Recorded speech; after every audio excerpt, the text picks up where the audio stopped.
Nabila with MailMate again, and this will be our last video of the video series that I'm creating, which is holiday email campaign ideas. And in today's video, I'm going to talk about holiday mystery box campaigns. That's right. We all know that holidays are all about special events, exciting offers, and whatnot. And one of the most popular campaigns that e-commerce shop owners run during the holidays is mystery boxes. And it's an absolute game changer.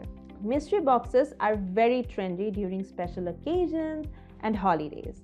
If possible, you should also arrange something like this for your store.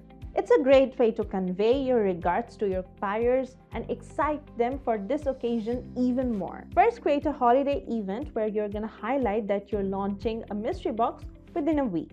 After that, list down the products that you're going to offer in those mystery boxes. Also, don't forget to mention the prices of those products so that your customers can decide if they're worth it. Now, those offers could include a holiday discount, special offers, free shipping, etc. etc.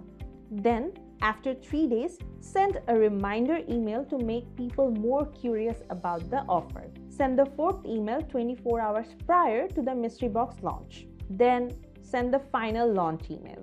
Now, I'm telling you, if you have some desirable products on those mystery boxes, your mystery boxes will be sold out in no time. People love to get special surprises from mystery boxes and love the excitement for it. So here's an email example of a holiday mystery box email campaign. So utilize this amazing idea to double your sales this holiday season.